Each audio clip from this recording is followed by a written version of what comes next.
So, start of a new session, and I'm still talking about learning strategies because learning strategies are important not just for this class and this program, but for everything.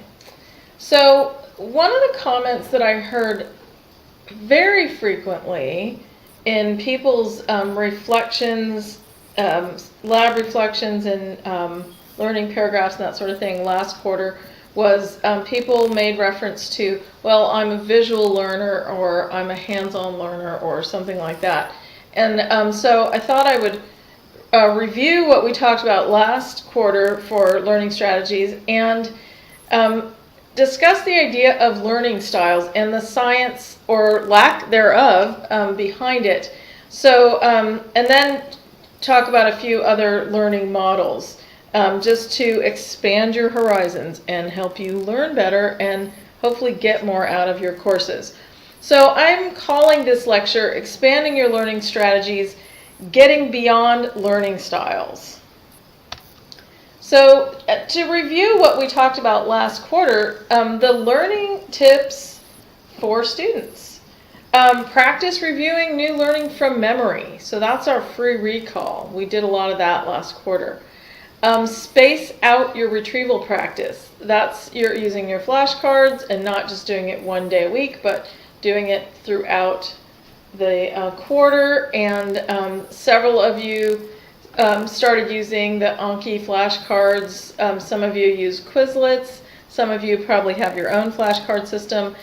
Spacing out your retrieval practice is a great way to do it. So don't wait until the week before the exam to study, but study throughout the quarter. Interleaving the study of different information types. So whether you're doing palpation or this summer goniometry, manual muscle testing, reading in the pathology book, learning transfers and other procedures in your acute care class, interleaving the study of different information types and how do they interconnect. That's important. Elaboration is relating the material we're currently studying to what you already know. All of you have had anatomy and physiology, and all of the stuff in pathology is going to relate directly to that. It's also going to relate to a lot of what we've talked about in kinesiology and what you're doing in acute care. So generation is attempting to answer a question or solve a problem before being shown the answer or solution. So I think a lot of you found that valuable in last quarter, taking the quizzes before you read the material. What happens with that? We have a lot of study questions in pathology, and trying to answer those study questions or go in the book and look at the case studies. Try to do that before you hear the lectures or read the material. So by attempting to answer the question or solve the problem before being shown the answer, you learn better. Reflection is the combining of retrieval practice and elaboration to add layers to learning and strengthen your skills. So we did some of that with our lab reflections, some of that with other assignments in class, and we are going to continue to do things like that. Calibration, aligning your judgments of what you think you know or what you know and don't know with objective feedback. So that's where the practice quizzes come into play. Take those quizzes and say, wow, do I really know what I think I know? That's a good way to check. Mnemonic devices to help you retrieve what you've learned and to hold arbitrary information in memory. And I think some of you are masters at mnemonic devices. So this is again a review from last quarter. Examples of successful study skills employing these ideas. Working through the study questions prior to a lecture, that's generation. Anticipating test questions and their answers as you read, generation. So the temptation a lot of times is to just power through the reading and not stop and answer questions. It feels disjointed to stop your reading, answer some questions, start reading again. But we will talk in this lecture a little bit about why it's important to do that. It helps you build your structure for the new information. So answering rhetorical questions in the head during lectures to test your retention of the material and relating them to prior learning. So you're listening to the lecture and you say, wow, what's the deal with that? Or I wonder how that works, or wow, that sounds exactly like this other thing that we studied. So that's your retrieval practice and interleaving practice. Review those study guides. If there are terms that you don't know or can't recall, look them up, relearn them. There's your spaced retrieval. While you're reading, if there are tons of terminology, bolded items in the text for pathology, and there's also a really good glossary at the end of the book. Look those things up, write them down, write down their definitions in your flashcards or into a reading notebook, and make sure that you understand them. That's your retrieval practice. Using flashcards and mnemonic devices to reinforce recall for your spaced retrieval. Take the practice tests, which I think all of you are on board with that. And you discover what you really know and what you don't know, and then make a point of learning what you don't know. That's your calibration. Reorganizing the course information into a study guide of your design. That's elaboration. So we did a little bit of that last quarter with the summary sheets, and you can expand on that if you like. So the summary sheets for concepts that are detailed or important, posting them someplace where you see them a lot, in your bathroom or at your desk, and test yourself on them from time to time. That's your spaced retrieval practice, and making the summary sheets is a practice in elaboration. Spacing out your review and practicing over the duration of the course, not just right before you take the quiz. That's spaced retrieval. Writing a paragraph summarizing what you learned last week. That's reflection. Those are our learning paragraphs, and we will do more of those as well. So, with regard to learning styles theory, the idea that individuals have distinct learning styles has been around long enough to become part of the folklore of educational practice, and it's an integral part of how many people perceive themselves. And that's exactly what I saw, what I was talking about when people said, oh, well, I'm a visual learner, so I need this, or I'm a hands-on learner, so I need that. A lot of people identify very strongly with certain learning styles. The underlying premise of the learning styles theory is that people receive and process new information differently, which is utterly true. For example, some learners learn better from visual materials and others learn better from written text or auditory materials. Moreover, the theory holds that people who receive instruction in a manner that's not matched their learning style are at a disadvantage for learning. We have to ask ourselves, is that true? Are you at a disadvantage for learning in a style that's not your preferred style of learning? So I'm going to talk about getting beyond learning styles. So while it is true that everyone has learning preferences, there is no evidence to support the idea that you learn better when the manner of instruction fits those preferences. And I'm going to talk about some research materials and present you with some references with regard to that. So there are other kinds of differences in how people learn that do matter.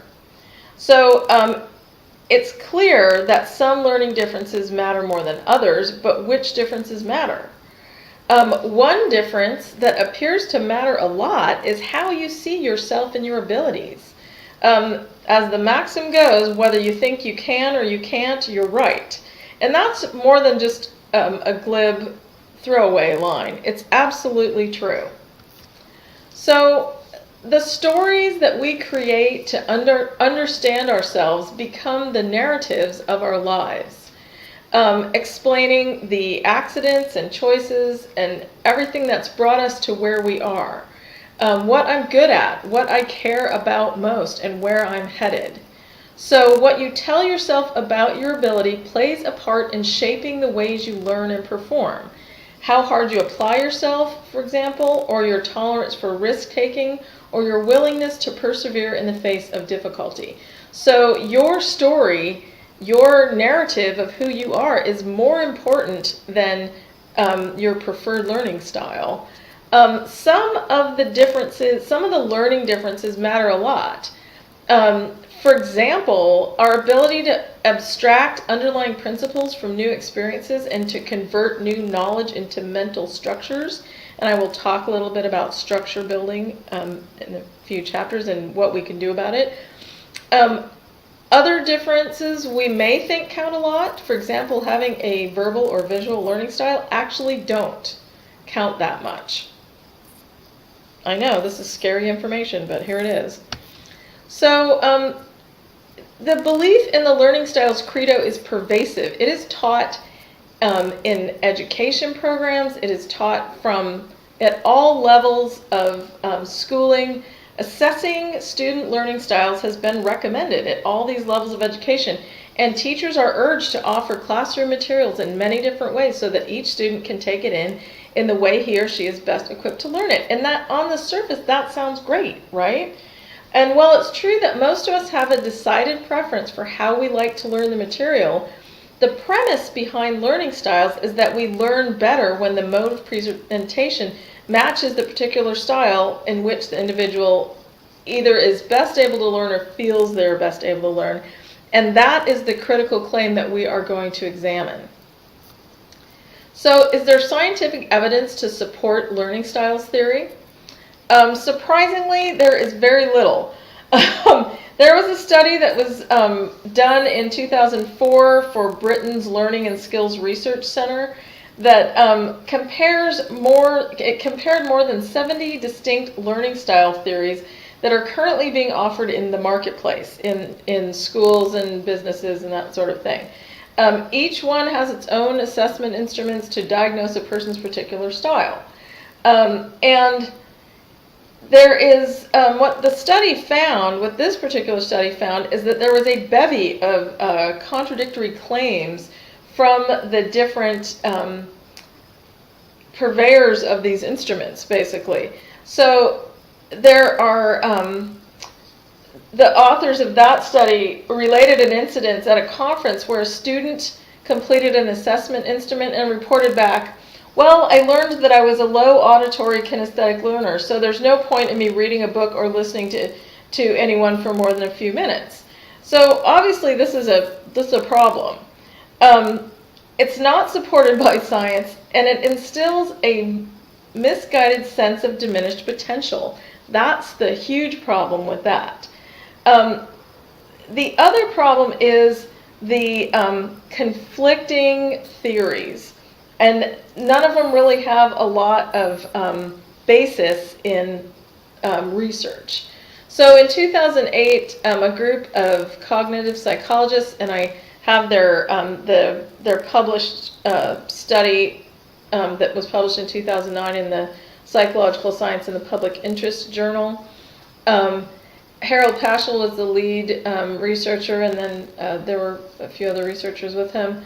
They were commissioned to conduct a review to determine whether the critical claim being that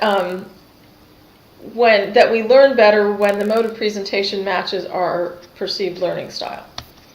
So the team set out to answer two questions.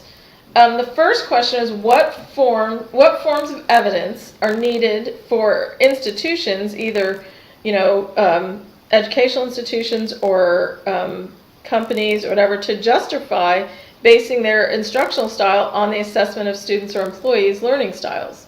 So what evidence do we need to prove this? The second question was whether or not this kind of evidence existed. So what they found is that there were very few studies designed to be capable of testing the validity of learning style theories in education. And of the ones they found, virtually none of them validated, and several of them flatly contradicted it. So what they were looking for, in order for the results to be credible, they determined that a study would need to have several different parts. First of all, you have to divide the students into groups according to their learning styles. So here's the visual learners, here's the auditory learners, here's the kinesthetic learners. And then they have to be randomly assigned to different classrooms teaching the same material, but offering it through different instructional methods. And afterwards, all the students have to take the same test. And the test has to show that the students with a particular learning style, such as visual learners, did best when they received instruction in their own learning style, relative to instruction in a different style. And additionally, the other types of learners have to be shown to profit more from their style of instruction rather than another style. Okay, so there were actually, I read a study from 2012, I will get you the reference for it, where they actually did something similar to this, and it did not pan out. Learners did not learn better with their preferred learning style. So the review that Pasher and et al. Did showed that it's more important that the mode of instruction match the nature of the subject being taught. So when the instructional style matches the nature of the content, all learners learn better, not just one of a particular style, regardless of their differing preferences for how the material is taught. I think that is interesting. So the fact that the evidence isn't there to validate learning styles doesn't mean that all the theories are wrong. Learning style theories take many forms, and some of them may be valid, so we can't completely discount that, but it is not there's no proof to say that it does work. So until we have that evidence, it makes more sense to emphasize instructional techniques that are validated by research as benefiting learners regardless of their style preferences. Okay? So there are cognitive differences in learning beyond just the visual, kinesthetic, auditory. Usually the cognitive differences that actually have been proven to exist are, one of them, I mean there are a lot of them actually, I'm not going to go through all of them, but one of them that I think is relevant to us is what psychologists call structure building. And there's been research going on this since the early 90s. The Journal of Educational Psychology article that I included below here specifically addresses how to make things work better for low and high structure builders. But the idea of structure building in cognitive learning theories has been around for a while, and there is a lot of evidence to support it as being factual. So what it is in structure building, as we encounter new material, we extract salient ideas and construct a coherent mental framework out of them. So sometimes the structure is called a mental model or a mental map. People who are naturally high structure builders learn new material better than low structure builders. Low structure builders tend to have difficulty setting aside irrelevant or competing information, and as a result, they tend to hang on to too many concepts to be condensed into a workable model. So this article particularly showed that if you embed questions into chapters to focus on important concepts and stop to answer them, it takes low structure builders to levels of learning that are enjoyed by high structure builders. So everybody can benefit from this technique. So that's one of the reasons why I really emphasize answering those study questions as you're doing the reading. Do it before, go through the study questions before you do the reading. Try to come up with the answers.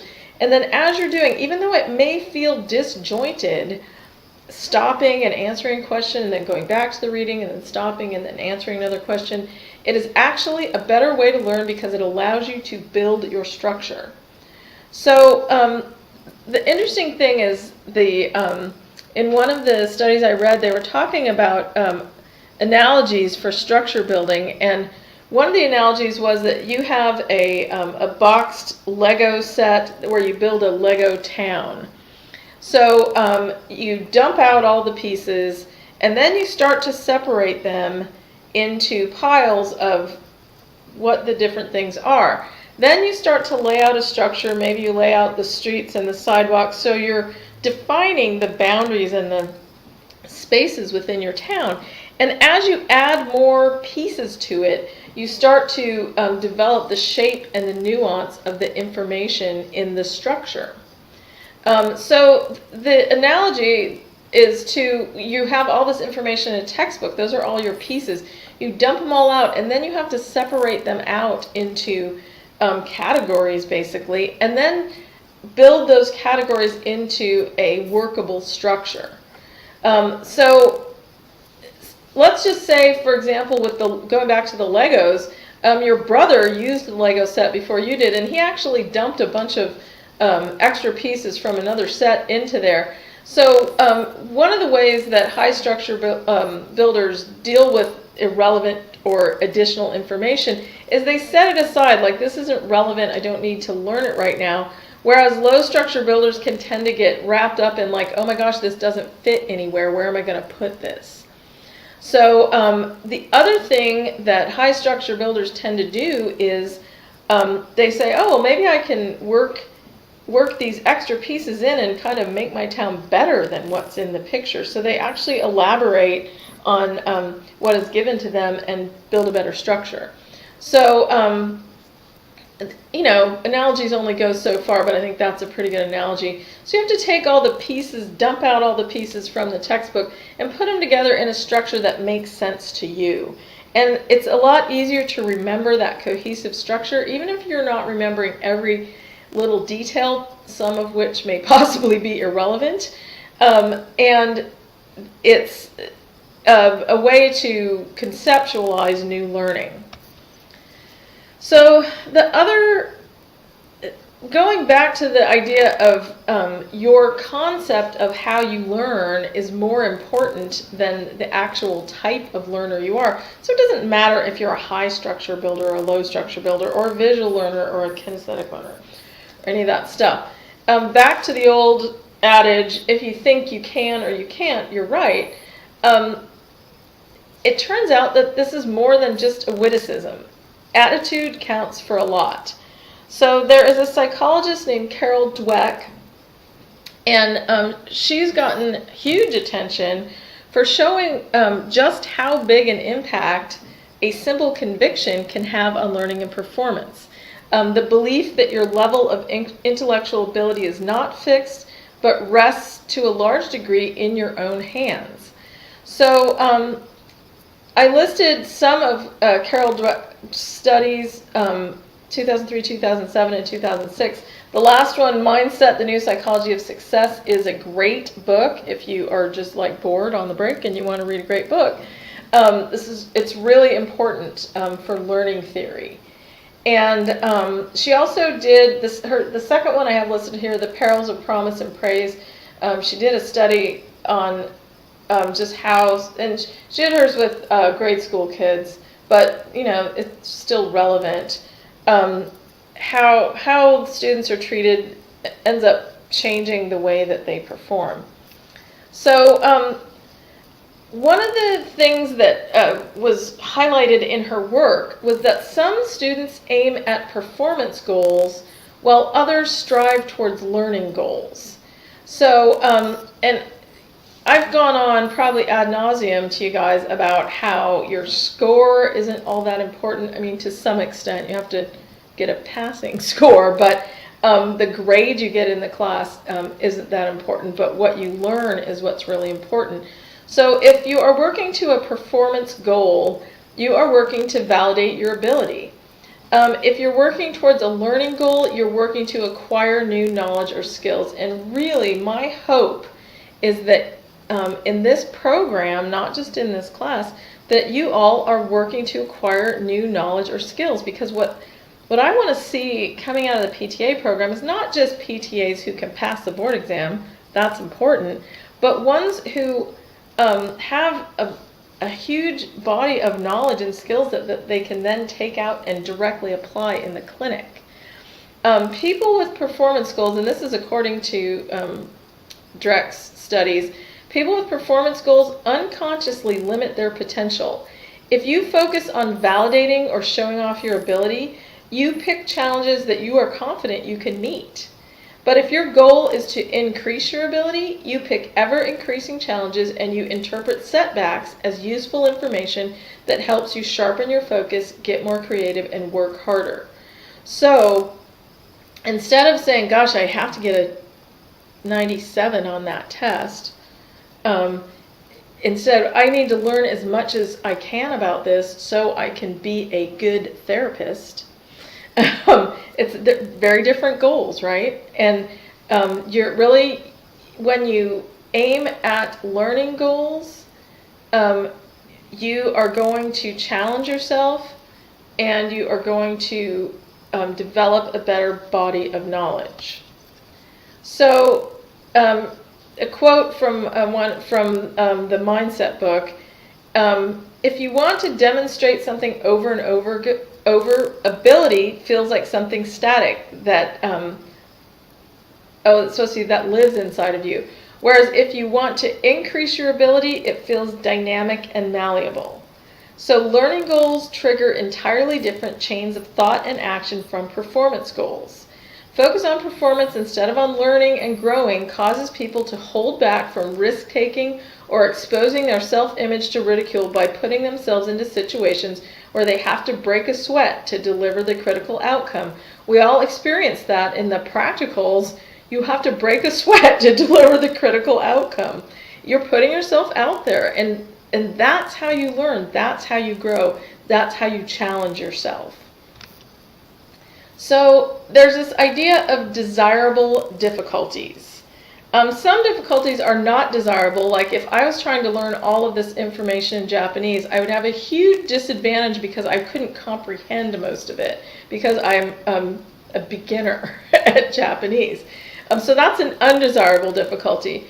But desirable difficulties are ones that actually help you learn. So not all of our intellectual abilities are hardwired. And in fact, when learning is effortful, it changes the brain. It makes new connections and it increases our intellectual ability. You learn better when you wrestle with new problems before being shown the solution rather than the other way around. So to achieve excellence in any sphere, you must strive to surpass your current level of ability. So everybody comes into the PTA program as an A student. If you weren't an A student, you wouldn't have gotten into the program. Okay, so now you've proven that. Put it aside. It doesn't matter. What you need to do now is you need to push yourself to achieve excellence. And that doesn't mean excellent grade. That means excellent skills, excellent knowledge. It means challenging and changing your brain to make new connections. So I always say this to my patients, and I'm going to say it to you guys. If it doesn't challenge you, it is not going to change you. We're talking about neuroplasticity here, and we're going to get more into this in neuroscience, a lot more. And you have to challenge yourself in order to change. Striving by its nature often results in setbacks, and setbacks often will provide the essential information needed to adjust strategies to achieve mastery. So if you're not struggling, well, if you're not challenged on the assignments, then we need to make harder assignments. If you're not striving to achieve excellence, then you're not surpassing your current level of ability. So it's my job to give you desirable difficulties.